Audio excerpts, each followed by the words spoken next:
තරුණ පරපුරක් කියලා කියන්නේ මම නම් දකින්නේ අර මැණික් වගේ කියලා. උපදාන්න හරි ලස්සනයි. අපිට උපදැම්මොත් තමයි ඒක හරි ලස්සනට වටිනා මැණිකක් බවට පත් කරන්න පුළුවන් වෙලා තියෙන්නේ. හැබැයි දැන් ඒක උපදාන්නේ නැහැ. මේ මැණික මොකක්ද කරන්නේ? උණු කරලා තියෙන්නේ දැන් මැණික. උණු කරලා ඒ තාරුණ්‍ය එක තැනක ගිල්ලලා. ඒ ගිල්ලපු තාරුණ්‍ය අද වෙද්දී ඊටාත්ම ඛේදනීය තත්වයකට පත් වෙලා ළමා දිනය කියන එකවත් අඳුරන්නේ නැති තත්වයකට පත් වෙනවා. ඒ කියන්නේ අහන් ඉන්න ඒගොල්ලන්ට හැකියාවක් නැහැ.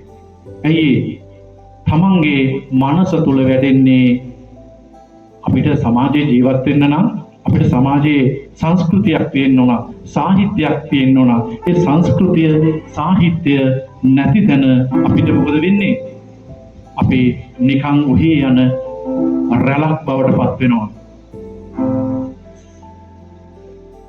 කවියක් නිර්මාණය වෙද්දී, නවකතාවක් නිර්මාණය වෙද්දී, කෙටි කතාවක් නිර්මාණය වෙද්දී ඒ කලාකරුවාගේ සජීවී අත්දැකීම් ඒ කලාකරුවාට හේතු සාධක වෙනවා.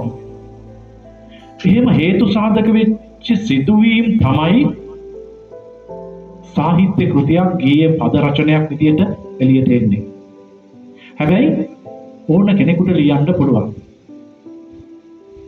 දැන් වර්තමානයේ තියෙන සින්දු දිහා බලපුවාම හරියට නිකන් පොලිස් කට උත්තර වගේ. පොලිසියට ගිහලා කට උත්තරයක් දෙන්නවම තියෙනවනේ. මං බලන් හිටියා වයින්කම් ඔයාවේ නෑ මට ඇඬුණා වගේ පුංචි ලේන්සුව මගේ තාමත් සුරකිව. එහෙම තමයි. ඒ තමයි ගීත. එහෙම නැත්නම් අර ස්පිරිතාලෙට ගිහිල්ලා මේ ඉන්ජෙක්ෂන් එකක් ගන්න නැතුව දතක් තලවද්දි කොයි වගේ රිද්ම් එකක් දෙන්නේ. ආයි රිදෙනවා. එහෙමනේ දෙන්නේ. මට ඇඬෙනවා. එහෙමනේ දෙන්නේ. අන්න එහෙම එකක් තියෙන්නේ දැන් වර්තමානයේ ඇවිල්ලා තියෙන්නේ එහෙමනේ. දැන් මෙතනත් කාන්තා පර්ශව ඉන්නවා, අතනත් ඉන්නවා.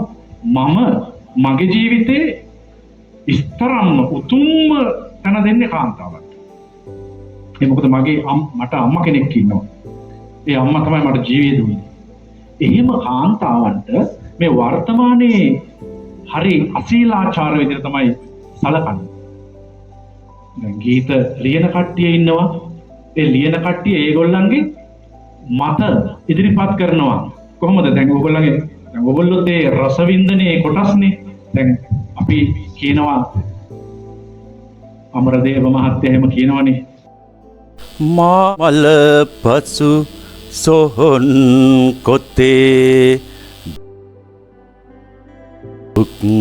ගීයක් ලියනු මැනව මේ ලොව යම් කිසිවකු මාහට පෙම් කළ බව එතකොට ඒ කීරාවය හේන් හඬින් මට කියාවි.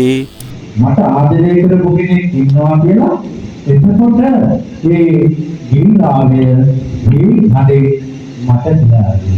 අමංගිට හරි ආසයි.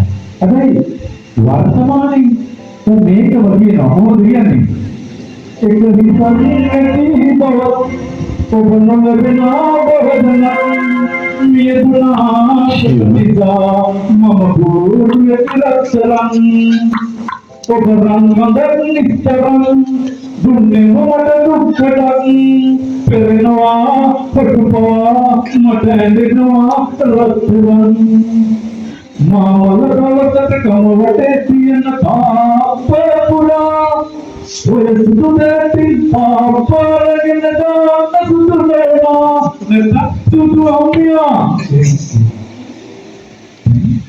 මොකක්ද වෙලාදී දැන් මේක තමයි රිද්මය. දැන් මේකට ඇල්ලේ ඒ ගැටුණා බස් එකක් පල්ලයි.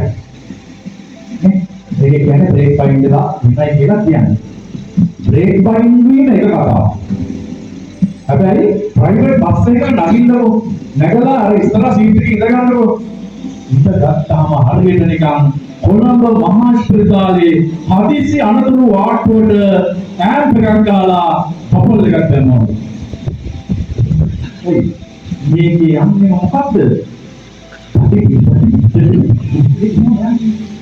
මේ රිද්මය අර රිද්මයක් එක්ක අපේ ලංකාවේ තියෙන සංස්කෘතිය ඒකයි. සංගීතයක් අහන්න යන්නේ දැලිපිලි දෙවිපල ඒ වගේ. අපිට අහන්න බෑ.